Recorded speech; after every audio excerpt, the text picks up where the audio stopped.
Hi hello friends, இன்னைக்கு நாங்கள் கொத்தமல்லி சட்னி பண்ண போகிறோம். வாங்க வீடியோக்குள்ள போகலாம். அதுக்கு தேவையான பொருட்கள் எடுத்து வச்சுக்கலாம். ஒரு பாத்திரத்தில் எண்ணெய் ஊற்றி எண்ணெய் காஞ்சதும் கடுகு போடலாம். அப்புறம் தாளிக்கிற உளுந்த பருப்பு கடலை பருப்பு போட்டுக்கலாம். வெங்காயம், கருவேப்பிலை, பச்சை மிளகாய், பூண்டு, தக்காளி போட்டு வதக்கலாம். கொஞ்சம் உப்பு போட்டு நல்லா வதக்கலாம். அப்புறம் மஞ்சள் பொடி போட்டு வதக்கணும்.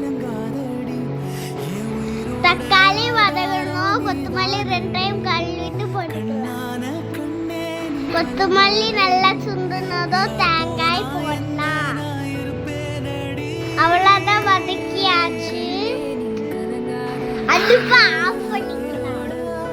சட்னி ரெடி ஆயிடுச்சு. ஆறுனதும் மிக்சியில் போட்டு அரைச்சிக்கலாம். ஆறிடுச்சு. இப்போ நம்ம மிக்சியில் போட்டு அரைக்கலாம்.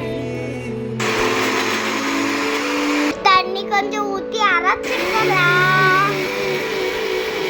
சட்னி ரெடி ஆயிடுச்சு. இப்போ நம்ம கம்பு தோசை சுடலாம். அடுப்புல கல் வச்சு காஞ்சதும் வெங்காயம் தேய்ச்சி மாவு ஊற்றலாம். மாவு ஊற்றிட்டு நெய் கொஞ்சம் மேலே ஊற்றிட்டு திருப்பி வைக்கலாம். நல்லா வெந்ததும் எடுத்து போட்டு சாப்பிடலாம். அவ்வளோதான், சட்னியை தோசை ரெடி ஆச்சு. வாங்க சாப்பிடலாம்.